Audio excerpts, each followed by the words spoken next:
Hello, everyone. Welcome to chapter 168 of The Last Thoughts of a Busy Mind, unofficially titled as How Long I Can Scream Before I Lose My Voice. Because let me tell you, everything, and I do mean everything, about this week was fucking exhausting. The title is I Got My Phone Stolen. It's not a clickbait, it's not a metaphor or anything. I literally had my phone stolen. And then it happened on Tuesday night. I'm recording this on Friday, cutting it really close. It's around 6 p.m. And before I start, let me just tell you my drink. It's Coke Zero, just regular Coke Zero. And let me take a sip.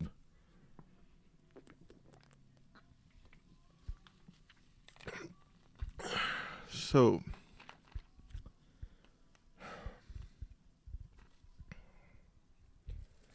where to start? Okay, last week I talked about chaos because I didn't want to talk about how bad I felt, but I wasn't feeling very good, generally. And so that's how the week started. I did some stuff. I started to get back on track. And then on Monday, my movie was done with a fine edit, and it needs to go to the audio mixer, and then the color for color grading, VFX, and then musician. And there is a lot of steps, but at the very least, the fine cut is done. Editing is at least right now finished.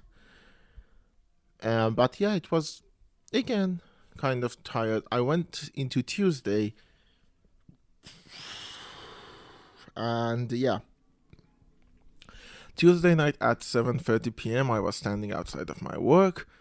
I can't believe I don't even remember what I was doing. I sent a picture of a car to, okay. So I was standing there, holding my phone. I had ordered a car to get here and I'm home.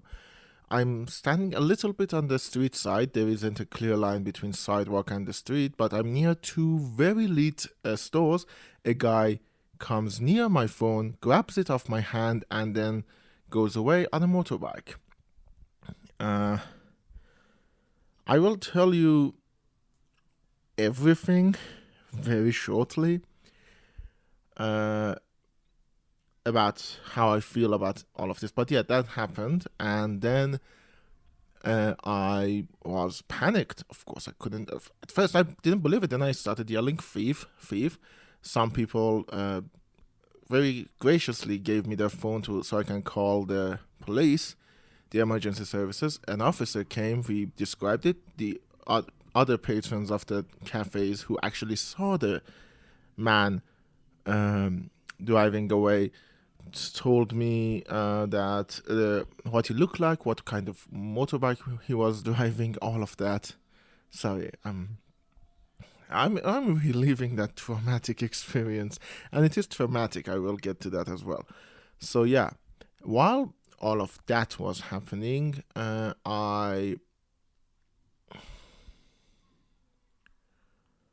sorry. I'm trying to gather my thoughts. The next day, the next day I went to the police station. I had the phone case which has the IMI number. Don't ever throw away your phone case while you're using that phone. And so I had that. I went to the police station. I filed a report. I was supposed to go to I don't know what's the correct English translation of it. I went to the Dot Sarah. I wrote a report, had it stamped, and then I had to go to the Agrahi. I don't know what it is in English. It's just part of the legal system. I had to file a report. I went there on Wednesday. I got there a bit late. Apparently, they only work until 1:30 p.m. I got there at 2.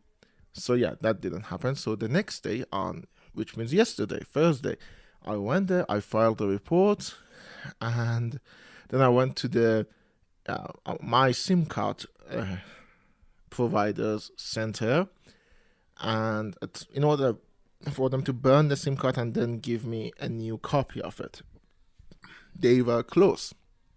The one closest to me was closed because they suddenly decided, no, today we're gonna have a work day until 11:30 a.m. Which is not their workday, by the way. They're supposed to be there until 1 p.m., but nope, an hour and a half early because they were throwing a birthday. I was seeing them through the slats of the curtains. So yeah, they threw a birthday. While I was there, my phone, my replacement phone, a small phone that I used for the couple of days while I was going out because I needed to call people and stuff like that, ran out of battery. Yeah. So I had to go there to a vendor who was there selling biscuits. I asked her if I can plug my phone in. She graciously accepted. I plugged my phone in, stood there for like 15 minutes, and then came back home. Now, all of that is sweetened over by the fact that I got a new phone. I got a much more up-to-date phone, which actually upped my anxiety because now I'm imagining my old phone was a Note 8, Samsung Galaxy Note 8. Very old. It had a cracked screen. I genuinely didn't care as much about it as I probably should have, which is why I was holding it probably in that way. Anyways, that got stolen. I'm mostly mad about the pictures and videos that I had on it, all of those memories. So yeah, there's that. But the new one is actually up to date. It's much more expensive. So I'm a massive ball of anxiety right now. This is why I'm saying I can scream until I lose my voice. Another thing, by the way, before I started recording, for some reason, my voice recorder stopped recognizing my SD card. It just couldn't decide that it was in. I had to change 3 different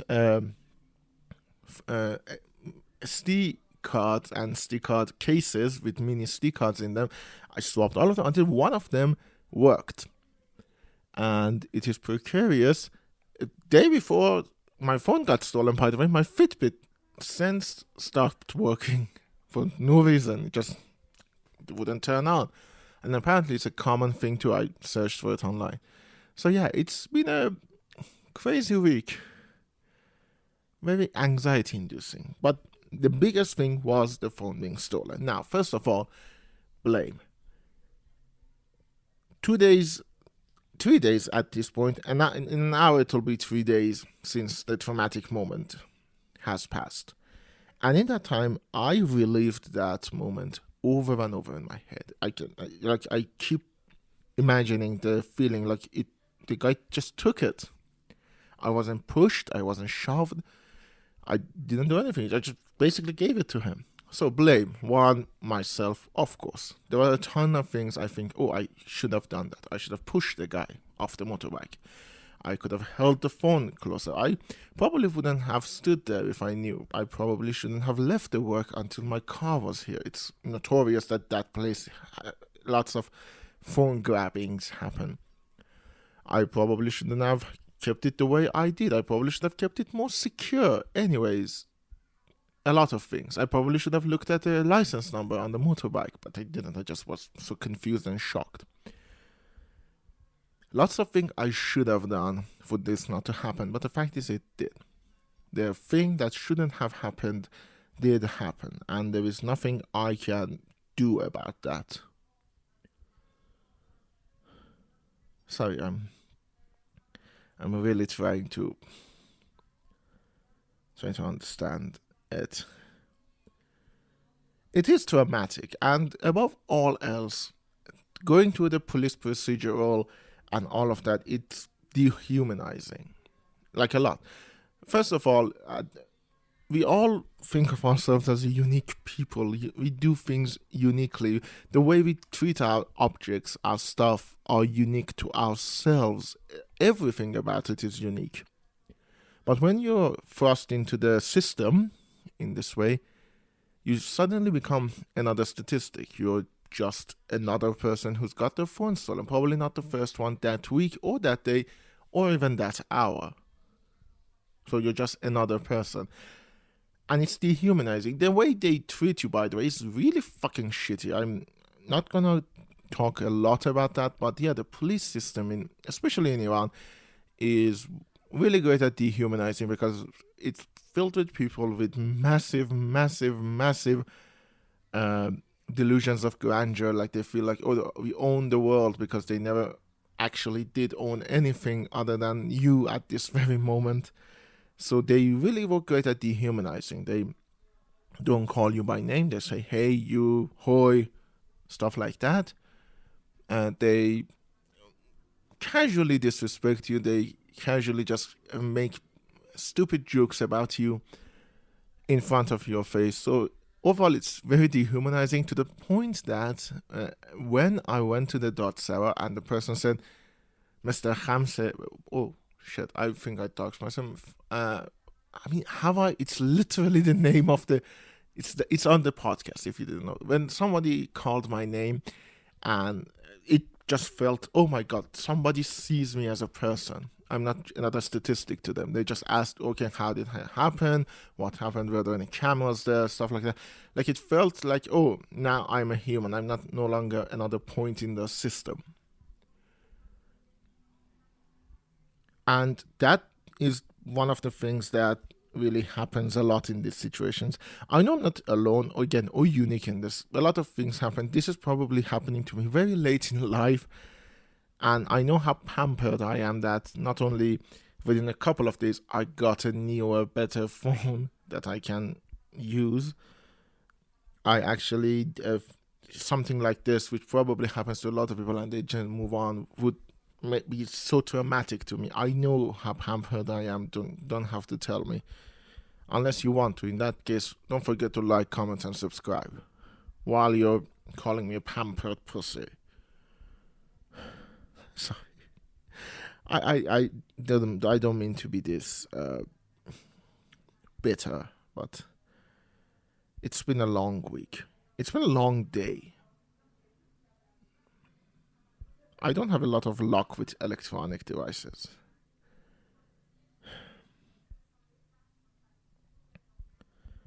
What I was saying, yeah. It just felt very dehumanizing. Now, thankfully, and I am eternally grateful, that night, Muhammad and Ghazali came to my aid, and they came to my work and stood there by me and helped me not to lose my mind.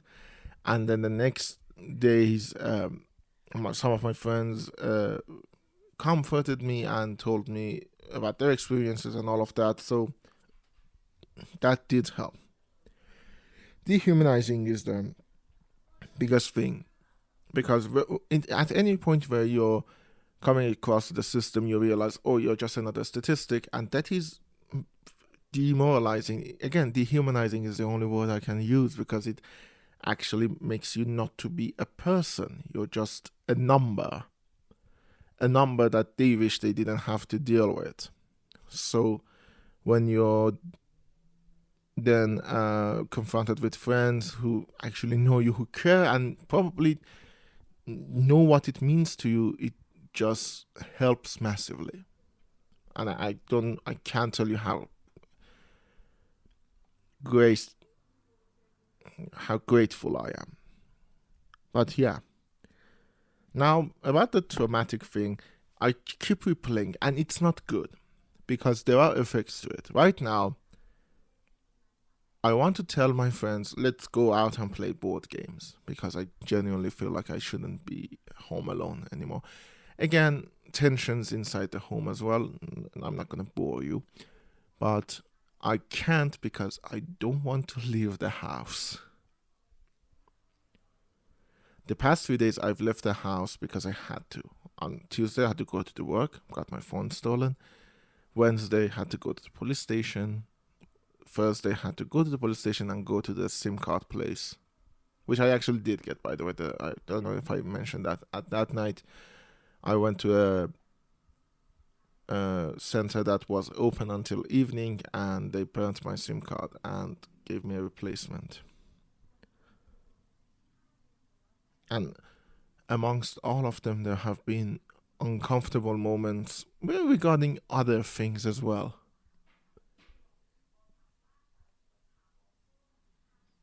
And so, yeah. Fuck this week.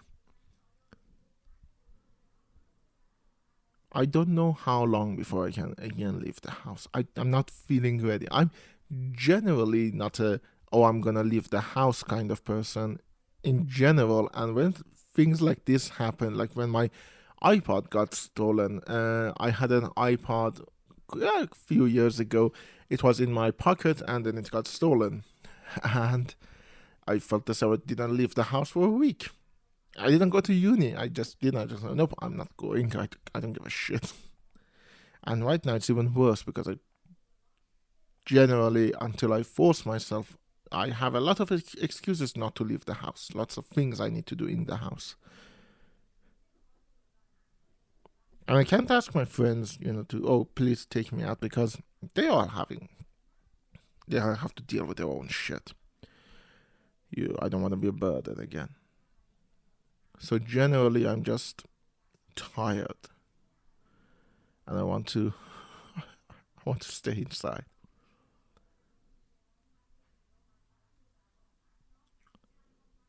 I shouldn't keep replaying it in my head, but again, the blame. There are tons of blame going around. 90% of it is on me. And again, I know it's not my fault. It's the economic state that brings people to the point that they have to steal it. The guy who stole it probably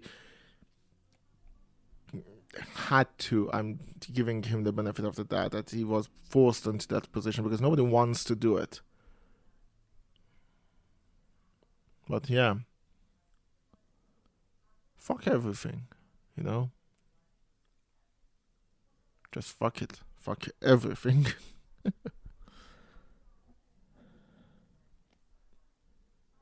I have 3 minutes left.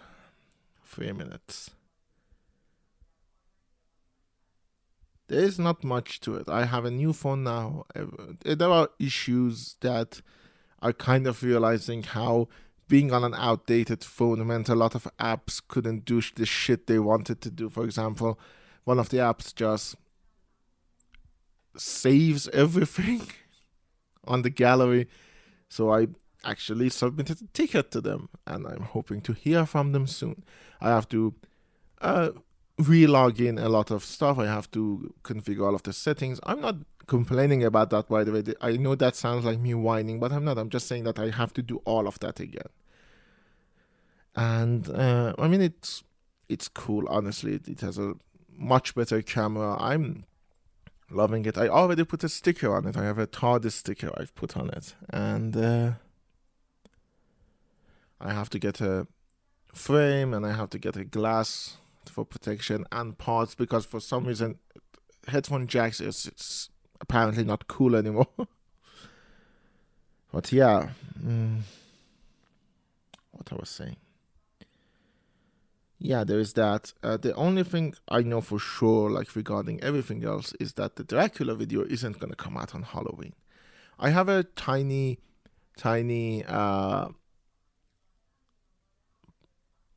what do you call it? A sketch in mind to do, and it's gonna be like a funny joke about how I shouldn't make deadlines that I know I'm not gonna reach, and yeah, there's that. That's the only thing. Yeah, I have a funny sketch that I will put out on Halloween, hopefully, if I even reach that deadline. And then I probably will postpone the Dracula video to December 25th, which is the day Robert Eggers' movie is coming out, Nosferatu. So yeah, it probably will help me a lot if I boost the video there and get a boost from the algorithm when everybody is searching for Nosferatu and Dracula and stuff. So yeah, that's the only thing I know. Because I lost 3 days, and those are 3 days I couldn't have lost. There is no way I'm reaching that if I want to make a quality video, and I do want to make a quality video. I'm feeling a little bit disillusioned with everything right now, but I have to keep doing it because I actually enjoy doing it, and if I don't, then in one weird way, in one small, stupid, wildly immature way, I feel like if I don't keep doing this, I've let them win. Who are them? The forces of disappointment and failure. They will win if I accept that I failed, which I won't. And I will see you all next week.